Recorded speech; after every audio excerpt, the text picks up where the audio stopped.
Bonjour, je vais vous présenter l'agroforesterie. L'agroforesterie est un système permettant d'allier à la fois la production d'arbres en intraparcellaire et des cultures végétales sur une même parcelle. Cette complémentarité génère de nombreux avantages. Tout d'abord, on crée sur la parcelle une nouvelle strate arborée arbustive à différents niveaux de hauteur, des systèmes racinaires plus nombreux et profonds et une occupation permanente du sol. Tous ces éléments arborés supplémentaires sont des facteurs positifs pour le stockage du carbone et augmentent la production de biomasse sur la parcelle, résultant d'une meilleure valorisation des ressources naturelles du milieu. On constate également que le taux de matière organique du sol augmente par la décomposition des feuilles tombées sur le sol. À noter que 40% de la biomasse d'un arbre retourne au sol chaque année. C'est également une meilleure préservation de la qualité de l'eau. En effet, les arbres limitent la lixiviation des nitrates. Les systèmes racinaires des arbres augmentent la réserve utile en eau des sols et améliorent l'infiltration du ruissellement. La diversité des espèces ligneuses et herbacées accentue la vie du sol, favorisant la biodiversité et permet de créer de nouvelles trames écologiques. Tous ces aménagements arborés constituent de nouveaux corridors écologiques, fournissant à la fois habitat et ressources alimentaires aux auxiliaires de culture, abeilles et autres pollinisateurs. L'association d'une bande enherbée au pied des arbres accentue toutes ces ressources. Les conditions de réussite de l'implantation des arbres sont liées au respect de quelques règles. Tout d'abord, c'est adapter le choix des essences au sol. La carte des sols est un très bon support pour orienter les choix. Chaque espèce a ses exigences. Il est nécessaire de les respecter pour réussir son projet. On conseillera au minimum d'implanter 5 espèces sur la parcelle pour une diversité des essences et garantir une reprise optimale des plants.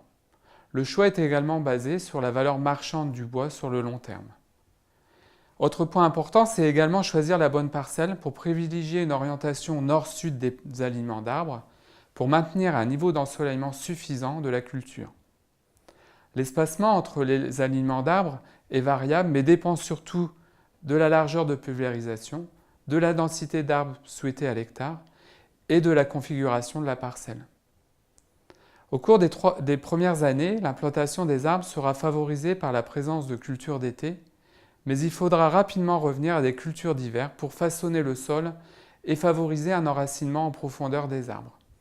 L'alternance culture d'hiver et de printemps est un très bon compromis ensuite.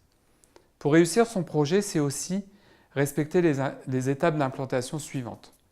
Tout d'abord, un travail du sol par un sous-solage favorisant un enracinement en profondeur des arbres.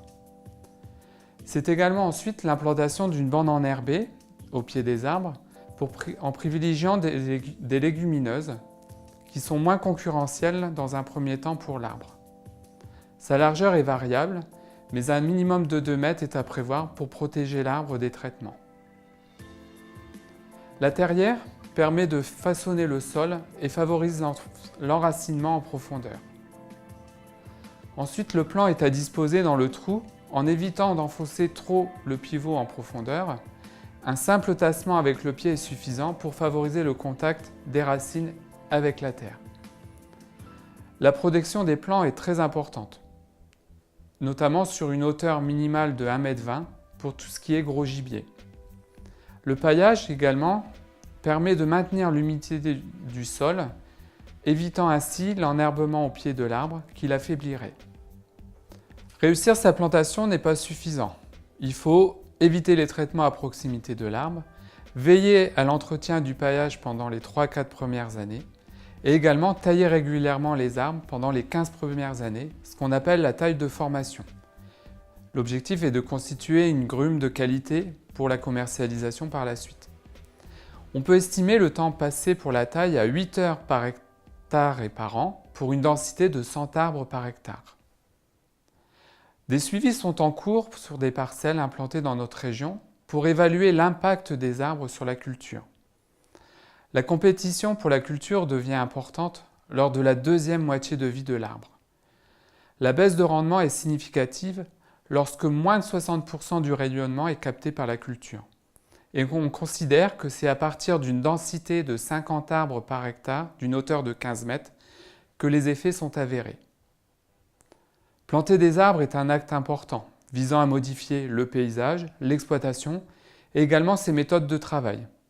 C'est une démarche à la fois patrimoniale et entrepreneuriale. Il s'agit d'un investissement sur le long terme pour les générations futures par la production de bois d'œuvre. Les parcelles plantées restent éligibles à la PAC pour l'activation des droits à paiement de base, DPB, sous réserve d'une densité inférieure à 100 arbres par hectare.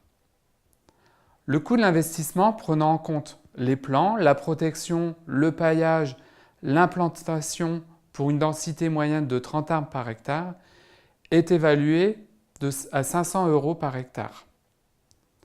Pour accompagner les projets, il existe actuellement une aide à la mise en place des systèmes agroforestiers dans le cadre du FEADER, subventionnant ainsi les projets à hauteur de 80%.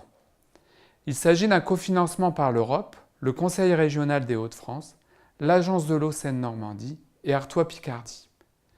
La Chambre d'agriculture et ses partenaires accompagnent les projets de sa réflexion à sa mise en place.